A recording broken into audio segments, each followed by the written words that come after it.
Like me, many of you will be talking to LLMs quite regularly, and that may extend to your customer bases, allowing them to converse with your business, to ask questions of their own data without you having to get a human involved from your side. To give your users a consistent conversation, whether it's intra-session or between sessions, you'll need to employ something like long-term chat history. And CockroachDB is a drop-in replacement for Postgres when it comes to using tools like LangChain. In today's demo, I'll show you how to use CockroachDB to power long-term chat history and how to do it in a cost-effective way. First, I'll spin up CockroachDB.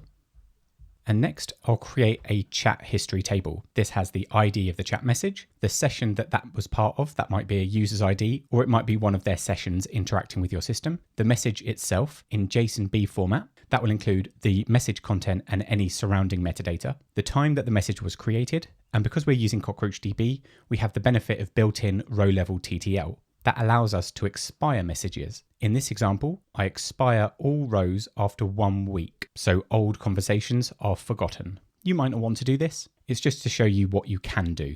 I run a daily schedule that expires any chat messages that were created over a week ago.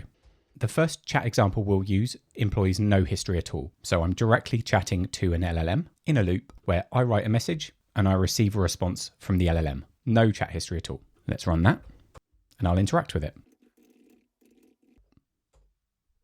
So I've said, hi, I'm Rob, I'm Cockroach Labs Technical Evangelist. And because that's in my very first message, the LLM knows who I am, what I do, and for whom. But if I ask it a follow-up question, it will have no idea who I am because there's no chat history. Let's add CockroachDB into the mix now to provide chat history. In this example, I connect to a database and I have a function called getHistory, which takes a session ID. Again, this session ID could be anything you like. I'm generating a new session ID when my application starts, but you might want to tie this to the user's ID. I connect to the LLM, but this time, rather than using it directly, I'm harnessing LangChain and adding my getHistory function to the LLM. So whenever I interact with the LLM, I'll be calling getHistory. And all that does is query my chat history table, passing the session ID using my database connection. Otherwise, everything is exactly the same. Rather than talking directly to the LLM, we're using our chat with history object. Let's see what that looks like. I'll write the same message. But this time, if I ask my name, it knows my name because it's able to fetch it from my chat history. It knows who I work for. And it knows my job title.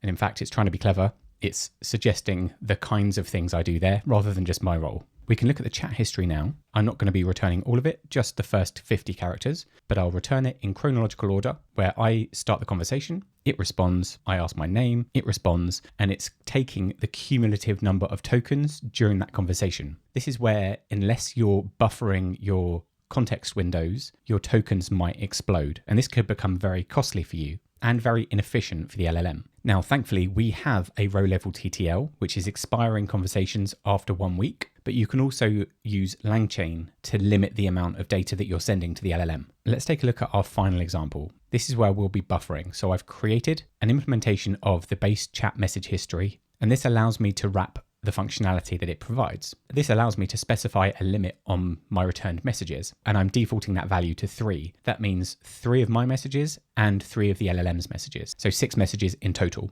And everything else is the same. We have our getHistory function, which this time is calling my implementation of the chat history fetcher, and then everything else is exactly the same. Let's write the same message again. So I can ask for my name. I can ask who I work for. And note, because I'm talking to an LLM, I can ask my questions in very human ways. It's able to figure out that when I say, who do I work for, or who is my employer, ultimately I mean the same thing.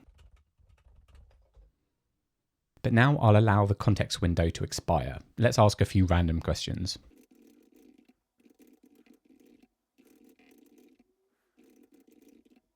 And now, because I've allowed the context window to expire, if I ask for my name again, it'll only be fetching my last 6 interactions from the chat history table. Therefore, it doesn't have access to my name anymore. So that's how you maintain a long-term chat history that auto-expires old messages and keeps your context windows small so that you're not overburdening the LLM or your wallet.